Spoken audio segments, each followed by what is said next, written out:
This clip is brought to you by Within You Supplements. No bullshit, no fillers, just great tasting supplements to help your performance. Enjoy this clip.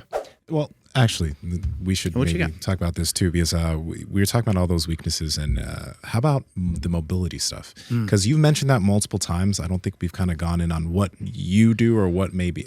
I know you can't just suggest a general thing for everybody, but that's one area where a lot of athletes just kind of are like, well, if I have enough mobility to get into my specific movements, and I'm mobile enough to squat, bench, deadlift comfortably, why the fuck would I need to work on it anymore? Because the body starts to stiffen up to the point that those motions don't work well either. I mean, me and Mark could tell you straight up, being older now and getting closer to 50, that for me to even go to slightly below parallel now is a fucking warm up to do it, because the hips have been getting grenaded for 30 fucking years. So that's one of the reasons why I developed the winning warm up. But mobility is movement under range of motion.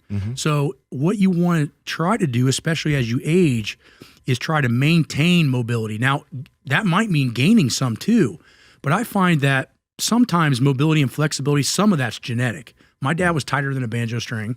I do some form of mobility work every fucking day, and I'm still not the most flexible guy in the world. So if it was training, I'd be flexible. And a lot of that's a car accident too. Remember we were talking about that. Why everybody asks, why the fuck you wear sandals all the time? Because when I was big and I had all that damage in my legs, I couldn't put on my fucking shoes. Now I can, but I choose not to. So the point is mobility is always about range of motion and movement. It's exercise.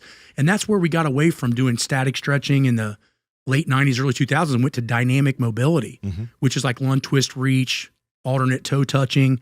You know, you watch, it'd be interesting for the average person to go and watch how NFL players warm up before practice now. They're not going to see what they think they see if they're not into the field. They're going to see a lot of movement mobility, not just laying on the ground stretching. And so there's a huge difference between mobility and flexibility. Flexibility means you can stretch. Mobility means you can move. And movement will create flexibility, but flexibility will not create mobility. Not all the time. So I feel that just try to push your range of motion like you were doing in the gym today. Push your range of motion just a little bit out of whack with lighter weights, and sometimes make the exercise, again, law of accommodation, make it more difficult because it's higher range of motion. Again, I squat like Ben Patrick does every once in a while, but I don't do it all the fucking time. But I can still do it with insane weights if I want to. That's the difference. So you find that people that sell you a specific Band-Aid for a particular problem, well, that might work for a minute, but then it's an issue again on another way. So for me, mobility is all about maintaining range of motion. And that's why a lot of times I do the winning warm-ups, is to potentiate weak muscle groups, but also get the body ready for those actions of range of motion. So if I'm going to squat that day, I'm belt squatting 100 reps before I even squat, because now that mobility factor is gone. It's all warm, it's ready, but it's specifically ready to do what I ask it to do in the task.